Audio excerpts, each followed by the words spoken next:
Nazi discrimination could prevent him from racing. Dick was beginning to wonder if he should leave Germany. He wrote to Earl Howe, a friend whose judgment he'd called upon before. Anglo-German relations having reached the stage they have, and with the future outlook not at all rosy, I am, as you can probably imagine, being forced to consider very seriously whether I ought to give up racing with Mercedes. The reasons prompting me to take this... It was critical for Dick to keep racing. It was now his only source of income. His mother had severed their relationship completely, and with that, all finance.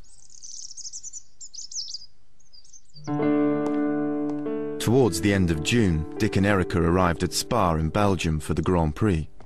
Dick was delighted to be in the team. Their stay in Spa was photographed for a figure in Picture Post, a day in the life of a racing driver.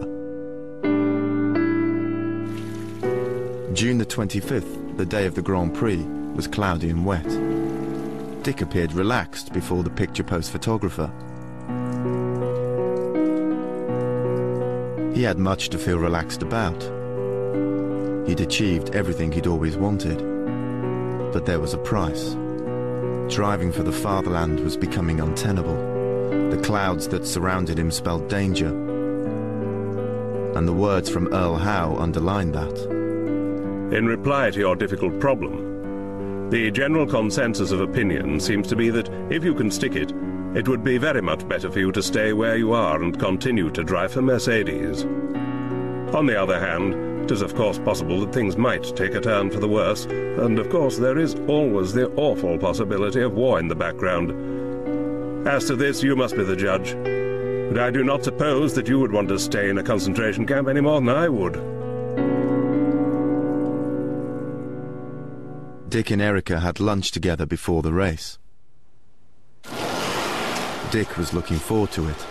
He excelled in the wet. It was going to be a straight battle between the German cars.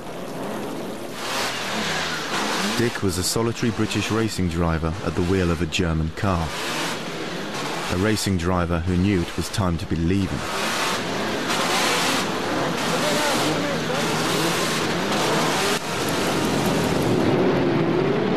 The rain was now heavy, and the spray made overtaking hazardous. Long straights, very, very fast curves, tree-lined almost everywhere. Very, very fast circuit.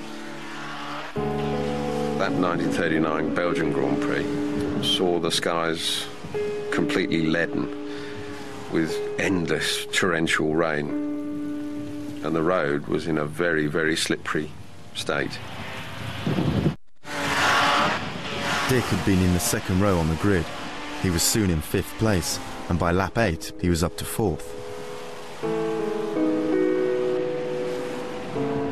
Caracciola, the most senior driver, was revered as the rain master for his skills in the wet. These conditions suited him and he took the lead, but Dick was very soon behind him in 2nd place. Then, 1 lap later, the rain master spun off the wet track. He was out of the race. Now Dick took the lead. He was just going faster and faster and faster.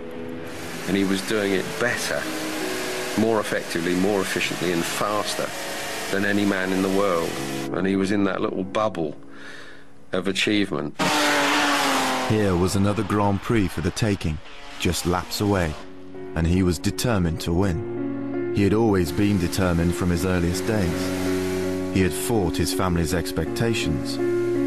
He had shown British motor racing he was the best. And now he had to prove to the greatest racing team in the world that he could beat them. Above all, Dick had to prove to himself that he could succeed in the life he was driven to fulfill. And then it all went horribly wrong. And he just pushed too hard, too long. Just 1 lap too many. At 130 miles per hour, as he drove into Club Corner, he lost control of the car.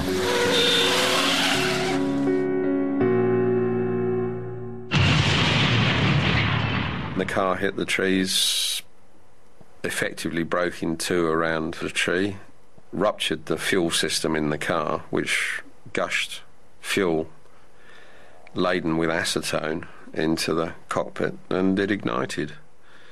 And Dick was trapped in the cockpit in a blast furnace until some very brave guys managed to pull him out.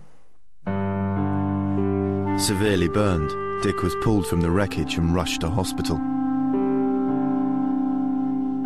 Erica, who had been watching the race in the grandstand, was quickly informed and taken to the hospital to be with him. There, Dick briefly regained consciousness.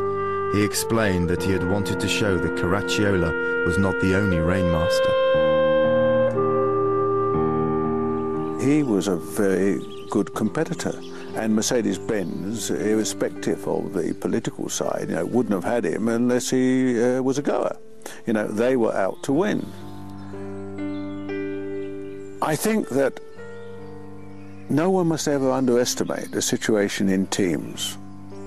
Your biggest competitor is often your teammate. Dick died shortly before midnight. Britain had lost its finest Grand Prix racing driver. Poor Erica, when she lost Dick, she was only 18. She was a kid. And late in life, she looked back with enormous affection upon the short period of time that she'd been privileged to know Dick and to be his wife. At his funeral in London, his fellow teammates from Mercedes-Benz all attended.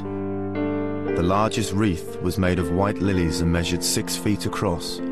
From it hung a ribbon bearing the name Adolf Hitler. As a racing driver, Richard Seaman was a talent for Britain to be proud of. But his memory was doomed by Hitler's endorsement.